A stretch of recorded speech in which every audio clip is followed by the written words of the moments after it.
What's up, guys? Josh Hoffman here, talking about the next UFC fight card, UFC 162.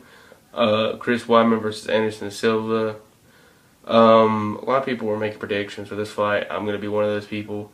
And people were talking about Chris Weidman, how he's going to beat Anderson Silva. He's going to destroy him. He's going to run right through him. He's going to have no problem. He's the worst thing that could ever happen to Anderson.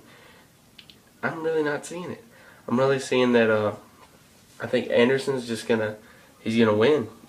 He's gonna do what he always does. He's gonna win this fight. I think he's gonna go out there. He's gonna just outperform Weidman. And people talk about the wrestling of Weidman. And as a wrestler, I know that's the most important tool in mixed martial arts. But you got to think about this. Anderson knows about that. Anderson knows about his wrestling. He's gonna know. He knows about his wrestling, and he's training for that. There's no way he's not training for it. He's not going to sit there and not work on stuff that the other guy's good at. He's going to learn how to sprawl and brawl. That's what he wants to do.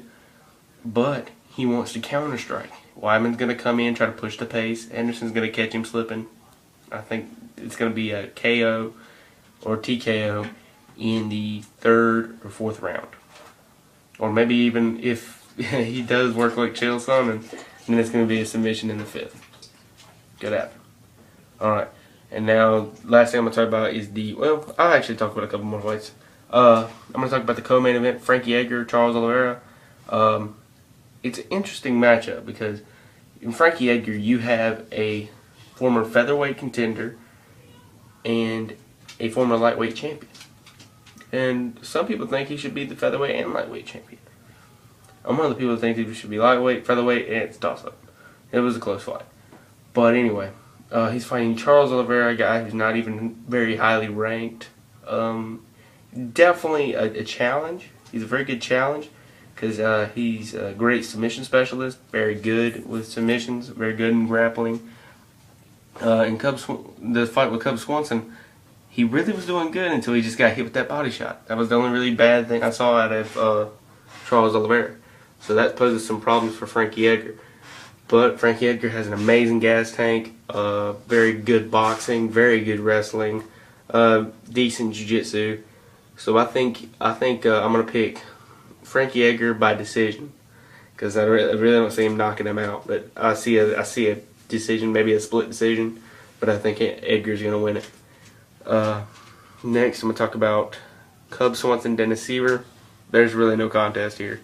I don't believe it's going to be even close. I think Cub Swanson is just too big, too tall, too strong for Dennis Seaver. If Dennis Seaver can kick him in the liver or something, or maybe kick him in the face, which he can't kick that freaking high. But if he can, that could be the fight. That's the only way I see Dennis Seaver winning. Another fight. Two guys, not really on the winning side of things, but they're coming back, and I think it's gonna be a good fight. Mark Munoz and Tim Boesch. Now, some things people may not know about Mark Munoz. After his loss to Chris Weidman, the guy who's fighting in the main event, he went through depression. He was very depressed about the loss. He said he shouldn't have lost the fight. It wasn't a fight he was supposed to lose, but it happened. Now, he gained up to 261 pounds. Fought back through that, got back down to 199, full of nothing but muscle.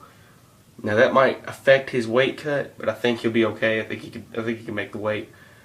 But yeah, he's in phenomenal shape, and I'm gonna look for him to push the pace against Tim Boesch and destroy Tim Boesch. Tim Boesch, he's terrible. He's got heart. I'll give him that. He's got heart. But his last win over, I think it was Yushin Okami was his last one. That was a luck win.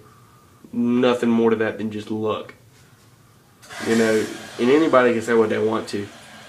He outstruck him in that third round. The third round, he caught him slipping. Yushin got a little overconfident, didn't pay attention, got caught slipping. It happened. But he's not the best fighter in the world. And he even said he could be the one to beat Anderson Silva. No, dude, you're not gonna do it. But anyway, yeah, I'm going to pick Mark Munoz. He's going to run him over. I believe that's just what's going to happen.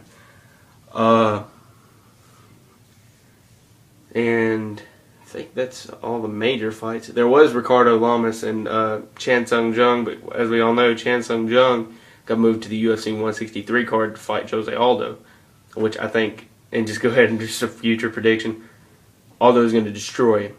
But anyway, those are my UFC 162 predictions. I don't know if they line up with the matchmakers' bets or whatever, but that's what I think is going to happen. If you agree, disagree, leave it in the comments, and I can tell you why you're an idiot if you make dumb comments. And some of you might make good ones, like, you know, maybe you can prove to me why I was an idiot when I picked somebody. I don't know. You guys might surprise me in the comments. But anyway, leave a comment, leave a like, subscribe if you want to. If you just feel like it, I don't care. It doesn't bother me. But that's just my opinion on UFC 162. Later, guys.